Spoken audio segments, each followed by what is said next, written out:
السلام عليكم ورحمة الله وبركاته. طبعا استمرارا لمتابعة مركب الجوكر طبعا في مختلف المحافظات. معانا ان شاء الله النهارده الحاج عبد الرحمن، طبعا من كبار المزارعين الطماطم في منطقة الإسماعيلية. هيحكي لنا طبعا تجربته مع مركب الجوكر، عمل معاه ايه، رش كم مرة، غير شكل الحباية بتكبر معاه. كل التفاصيل دي هتعرف. احكي لنا طبعا، انت رشيد الجوكر كم مرة؟ والله احنا زرعنا، ومن بعد ما زرعنا الزرع ده وقف حوالي 20 يوم عشان كان في عيب في الارض. فطبعا انت الاستاذ محمود اجى علينا ولقى الزرع واقف ومش ماشي حلو.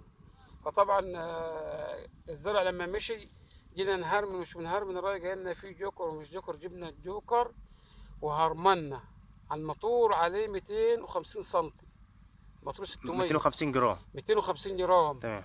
بين الرشه والرشه عشان هو يشتغل.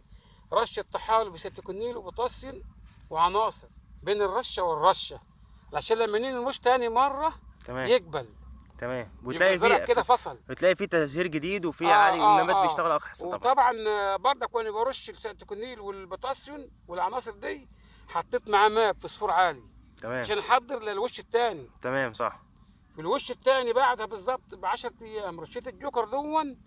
كان حدانا الطماطم جايبه عيب واحد تحتاني، طبعا الظهر اللي فوق ده لو مش الجوكر ده ما كانش هيجي اللي فوق ده خالص. طب احنا بنتكلم في السنه دي عرق درجه حراره عاليه خالص يعني، فالعادي طبعا الناس كلها بتشتكي من العادي السنه دي. طبعا اللهم صل على النبي. الوقت الزرع لما رشينا الوش التاني ما فوتش اسمها حاجه من ورا خالص. طبعا دائما 23 دي بتجيب حبه تحت كده او في الوسط، ودائما اي زرع العب الفوقاني ما بيجيش. الجوكر ما سابش فيه ولا نواره، طيب كله عاقد 10 على 10 بالنسبه، والحبايه فوق زي تحت. كنت لسه اقول لك بقى بالنسبه للاحجام، هل الاحجام نفسها بتختلف مثلا من فوق لتحت؟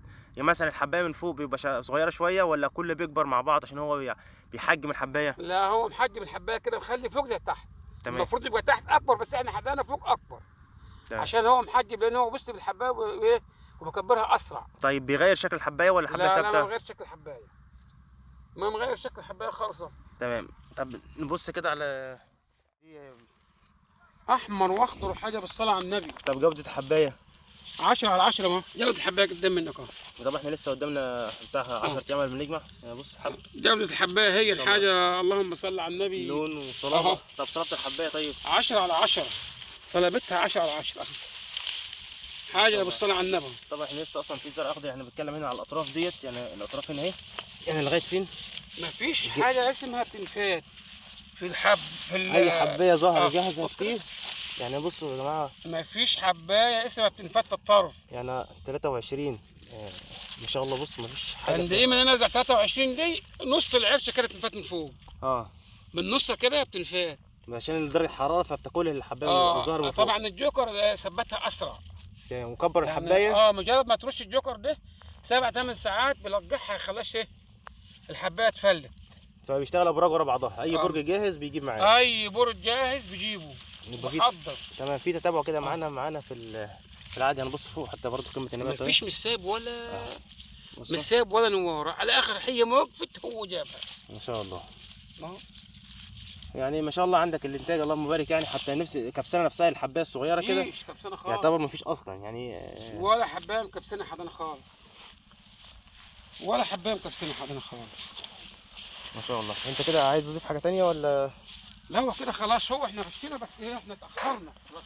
طيب هو تمام. كان المفروض احنا لو مش الزرع واقف، لو الزرع ما وقفش كنا احنا رشينا على 30 يوم، كان بقى اعلى كمان.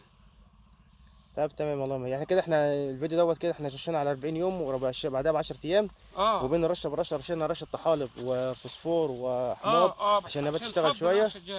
وبعد كده ما شاء الله الحب عندنا بقى ايه جه يعني. فانت كده واحنا بنتكلم في السنه دي درجه حراره عاليه جدا، والناس كلها بتشتكي. حراره يعني عمرنا في حياتنا ما شفنا حراره من العقد. وطبعا الناس كلها بتشتكي من العقد. بفضل الله مركب الجوكر يعتبر رقم واحد في لا، مصر. هو رقم واحد في جميع الهرمونات.